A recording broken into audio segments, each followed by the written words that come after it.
UPSC के according important content पाने के लिए ईजी क्लासेस को ज़रूर सब्सक्राइब कर लें और बेल आइकन भी प्रेस कर दें जिससे कि नोटिफिकेशन मिलता रहे। Hello friends, welcome to expert guidance video classes. आज का हमारा environment and ecology lexicon videos की सीरीज़ का जो टॉपिक है या फिर आज का हमारा जो डिस्कशन का टॉपिक है वो है इकोसिस्टम। हिंदी में इकोसिस्टम को हम पारिस्थितिकी तंत्र कहते हैं। पहले के वीडियोज़ में हमने बायोडाइवर्सिटी क्या होता है, एनवायरनमेंट क्या होता है, इकोलॉजी क्या होता है, टाइप्स ऑफ इकोलॉजी क्या होता है, बायोटिक और एबायोटिक कंपोनेंट्स क्या होते हैं, ये सब कुछ बेसिक्स थे जो हम डिस्कस कर चुके हैं। अगर आपने वो वीडियोस नहीं देखे हैं, please watch those videos so that you can understand these topics easily. Okay, so let's start and see the definition of ecosystem. Ecosystem होता क्या है? So according to definition, ecosystem is structural and functional unit of biosphere consisting of community of living being and physical environment both interacting and exchanging materials between them। तो ये तो रहा definition. आपको हो सकता है क्लियर हो गया हो सकता है ना समझ में आया हो। अगर आपको नहीं समझ में आया हो तो you need to understand few terms over here, उसके बाद आपको ये डेफिनेशन ईजिली समझ में आ जाएगी। जैसे कि पहला टर्म है बायोस्फीयर। तो बायोस्फीयर क्या होता है? इट वॉज़ अ लेयर या फिर कह सकते हैं इट वॉज़ अ प्लेस जहाँ पर हाइड्रोस्फीयर, एटमॉस्फेयर और लिथोस्फीयर एक साथ मिलते हों और वहीं पर लाइफ एग्जिस्ट करता हो। लाइफ क्या होता है? प्लांट लाइफ कह सकते हैं, एनिमल लाइफ कह सकते हैं, ह्यूमन लाइफ कह सकते हैं। तो ऐसे प्लेसेस जहाँ पर हाइड्रोस्फीयर, एटमॉस्फेयर, लिथोस्फीयर एग्जिस्ट करते हों साथ में, वहीं पर लाइफ फॉर्म होता है। तो आप देख सकते हैं हमारा जो लैंड सरफेस है, लैंड सरफेस के जस्ट ऊपर क्या होता है? एटमॉस्फेयर होता है। लैंड सरफेस के ऊपर क्या होता है? वाटर होता है। तो वाटर जो हो गया हाइड्रोस्फीयर हो गया, एयर एटमॉस्फेयर हो गया और लैंड हमारा लिथोस्फीयर हो गया। तो यहीं पर हमारे मतलब कि जो भी लाइफ फॉर्म्स होते हैं यहीं पर एग्जिस्ट करते हैं। So this we mean by biosphere. Next क्या है? कम्युनिटी है, कम्युनिटी ऑफ लिविंग बींग्स। तो कम्युनिटी का मतलब क्या होता है? बहुत सारे स्पीशीज़ हैं। ऐसा नहीं है कि एक कम्युनिटी में एक ही स्पीशीज़ रहना ज़रूरी नहीं है। जैसे कि जनरल टर्म में ह्यूमन कम्युनिटी होता है, इंसानों की बहुत सारे कम्युनिटी होते हैं ना। कम्युनिटी मतलब क्या होते हैं? बहुत सारे, मान लीजिए कम्युनिटी है तो अलग अलग धर्मों के लोग हो गए, अलग अलग रीजन के लोग हो गए, एक साथ जहाँ मिलते हैं उसी को हम कम्युनिटी कहते हैं या फिर कम्युनिटी प्लेस कहते हैं। उसी तरीके से एनवायरनमेंट में कम्युनिटी का मतलब क्या होता है कि बहुत सारे species, plant species, animal species एक साथ रह रहे हों, एक साथ इंटरेक्ट कर रहे हों, एक साथ मटेरियल एक्सचेंज कर रहे हों, उसको हम कम्युनिटी कहेंगे, उस जगह को हम कम्युनिटी कहेंगे एक्चुअली। ओके, और इसके अलावा क्या होता है इन इकोसिस्टम में?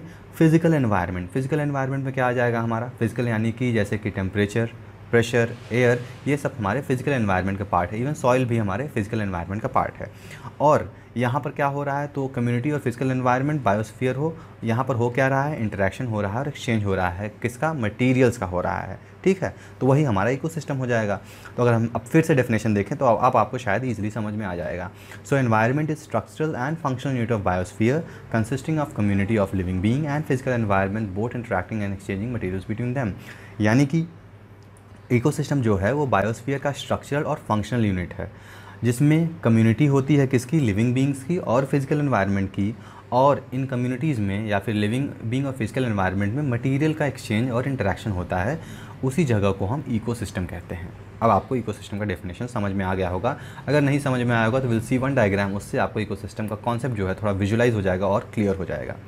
सो ये डायग्राम आप देख रहे हैं, यहाँ पर एक इंडिविजुअल है, मतलब एक तरीके के स्पीशीज़ है तो इसको हम इंडिविजुअल कहेंगे।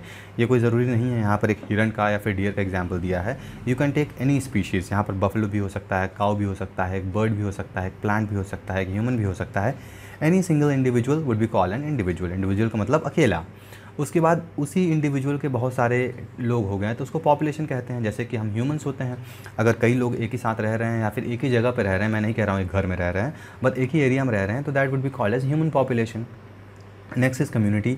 अब आपकी कम्युनिटीज़ होती हैं, मान लीजिए आप ह्यूमन हैं तो आपके अलग अलग ह्यूमन भी बहुत सारे होते हैं ना, कई रीजन के होते हैं, कई प्लेसेस के होते हैं, बहुत धर्म होती है, कई जात होती है, अलग अलग होते हैं। तो एक साथ अगर वो कहीं मिल रहे हैं, कहीं रिसाइड कर रहे हैं तो उसको हम कम्युनिटी कहेंगे।